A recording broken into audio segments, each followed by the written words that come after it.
सब बराबर होते हैं तो हम उस एटम को किस नाम से बुलाते हैं? Electrically neutral. लेकिन हर एक एटम अपने आप को क्या बनाना चाहता है? स्टेबल। और स्टेबल बनाने के लिए क्या होना चाहिए? उसका ऑक्टेट कंप्लीट होनी चाहिए। और ऑक्टेट कंप्लीट करने के लिए वो इस रूल को फॉलो करता है। वो रूल क्या है? Tendency of an element to achieve 8 electron in its outermost shell. किस लिए चाहता है वो?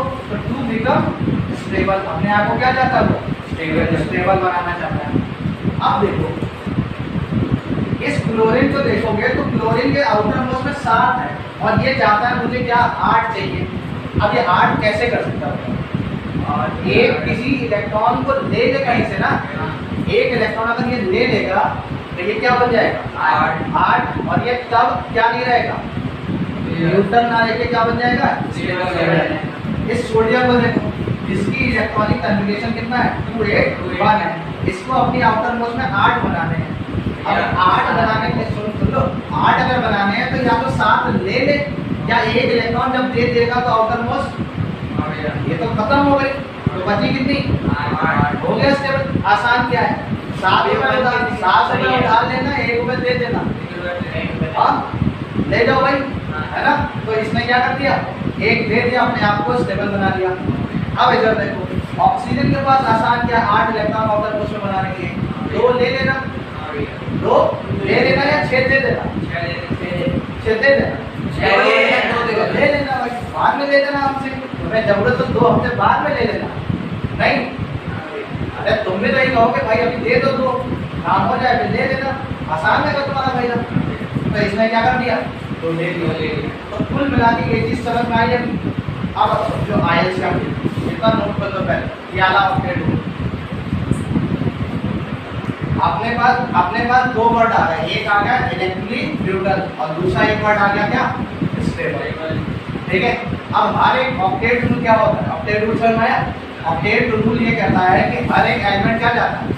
हाइड्रोजन और हीलियम को छोड़ दें। किसको छोड़ दें? क्योंकि वो न्यूक्लियस को फॉलो करते हैं। किसको फॉलो करते हैं? न्यूक्लियस। बाकी 1 से 20 तक हमें समझना है, हमारे कोर्स में भी वही है। तो 1 से 20 तक की ऑक्टेट रूल है। क्या है? ऑक्टेट। उसके बाद वाला ऑक्टोव प्रिंसिपल है, उससे इम्पोर्टेंट। अभी 1 से 20 ऑक्टेट रूल को समझो। ठीक है भाई। अब क्या है कि कोई भी एटम इलेक्ट्रिक न्यूट्रल तब होगा जब इलेक्ट्रॉन और प्रोटॉन बराबर हो जाए। तो हमने सोडियम लिया, क्या लिया? सोडियम का एटॉमिक नंबर 11 हो गया। और एटॉमिक नंबर बराबर नंबर ऑफ इलेक्ट्रॉन, तो इलेक्ट्रॉन कितना हो जाएगा? नंबर ऑफ इलेक्ट्रॉन कितने हो जाएंगे? 11। नंबर ऑफ प्रोटॉन वो भी 11। लेकिन हमें इलेक्ट्रॉनिक कन्फिग्रेशन लिखनी है, उसमें इलेक्ट्रॉन की रिक्वायरमेंट है। तो पहला क्या होगा? 2 इलेक्ट्रॉन बढ़ दिए, अब बचे कितने? 8। दूसरे में मैक्सिमम 8 ही जा सकते थे, 8 दे दिए, अब बचा कितना? 1। ठीक है। तो 2 8 1 हो गया। ये इसकी क्या है? Electronic configuration. लेकिन क्योंकि ये सोडियम का एटम ये एक स्टेबल है, ये सॉरी ये न्यूट्रल है। क्या है ये? न्यूट्रल है। लेकिन ये न्यूट्रल है, स्टेबल नहीं है। क्या नहीं है? स्टेबल। इसके लिए इसको भी स्टेबल होना है। क्या होना है इसको? स्टेबल। स्टेबल होने के लिए इसको कौन सा रूल को फॉलो करना पड़ेगा? ऑक्टेट रूल को। किसको फॉलो करना पड़ेगा? ऑक्टेट। Follow octet rule. और ऑक्टेट रूल क्या कहता है? आउटर मोस्ट में 8 इलेक्ट्रॉन चाहिए। अब आउटर मोस्ट में 8 इलेक्ट्रॉन चाहिए तो इसके लिए आसान है, 1 इलेक्ट्रॉन दे दे। तो इसने 1 इलेक्ट्रॉन निकाल दिया। क्या कर दिया? 1 इलेक्ट्रॉन कहाँ पे? ये उसको मिल जाएगा, उस एलिमेंट को जिसको 1 इलेक्ट्रॉन की जरूरत है। इसने अपना 1 इलेक्ट्रॉन यहाँ रख दिया, जिसको जरूरत होगा अपना ले आएगा। अभी दिखाते हैं कौन किसको चाहिए होगा। अब जब 1 इलेक्ट्रॉन दे देगा तो अब क्या लिखोगे? 2,8 लिखोगे। अभी तो ये इलेक्ट्रॉनिक कन्फिग्रेशन किसकी थी? सोडियम की थी। आएगा समझ में? अब जब 1 इलेक्ट्रॉन तुम दे दोगे तो ध्यान रखना, जब इलेक्ट्रॉन दिया जाता है, जब डोनेट होगा, डोनेट क्या? इलेक्ट्रॉन डोनेट होगा तो वो क्या आयन बन जाता है? क्या बन जाता है? Cation. कैट आयन माने पॉजिटिव आयन। ठीक है। देखो आयन बढ़ा गया ना। और जब इलेक्ट्रॉन को क्या किया जाता है? गेन किया जाता है। गेन माने दिया जाता है, तो वो एन आयन बन जाता है। क्या बन जाता है?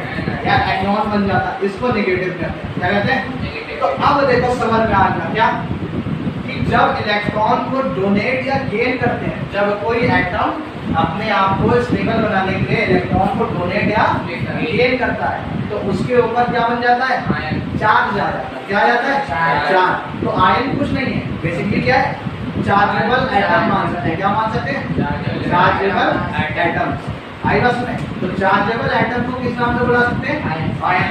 चार्जेबल एटम कब बनना होगा, जब उसको अपने आप को स्टेबल बनाना होगा। तो अब क्या हुआ कि जब सोडियम के एटम ने एक इलेक्ट्रॉन डोनेट कर दिया, तो अब ये बन गया Na+ बन गया। क्या बन गया, Na+2, क्योंकि इसने इलेक्ट्रॉन को डोनेट किया। और इसके पास बचे कितने, पहले 11 थे, अब कितने बचे, 8। अब देखो सोडियम जो है वो क्या है, हमारा न्यूट्रल है, और जैसे ही सोडियम ने एक इलेक्ट्रॉन दिया तो आउटर मोस्ट क्या हो गई, कंप्लीट हो गई। कंप्लीट किससे हो गई, 8 इलेक्ट्रॉन से हो गई। तो इसने क्या फॉलो किया, ऑक्टेट रूल को। और जैसे ही ऑक्टेट रूल को फॉलो किया तो सोडियम का आयन क्या बन जाएगा, सोडियम का पॉजिटिव आयन क्या बन जाएगा, स्टेबल बन जाएगा। क्या बन जाएगा, नोट करो फिर आगे बताते हैं।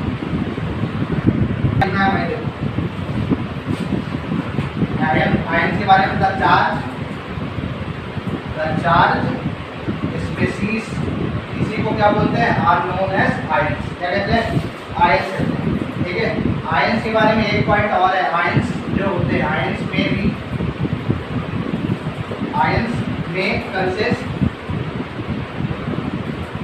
में consist of a single charge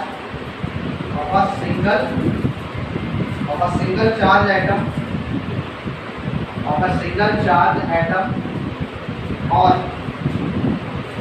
a group of atom,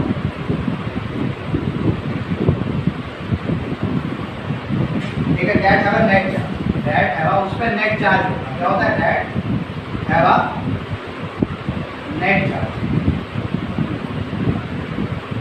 ठीक है भाई, that have a net charge। तीसरा पॉइंट क्या है कि आयंस कैसे हो सकते हैं, नेगेटिव पॉजिटिव हो सकते हैं। तो negative ions known as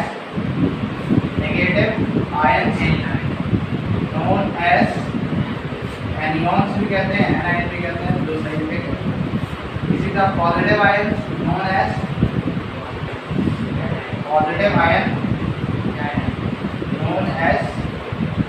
fat। ठीक है भाई, एग्जाम्पल के तौर पे जो सोडियम होगा, सोडियम प्लस का आयन बनाता है, और जो हमारा क्लोरीन है वो negative ion, chlorine negative ion बनाता है और सोडियम पॉजिटिव। ठीक है भाई, बाकी कल बात है।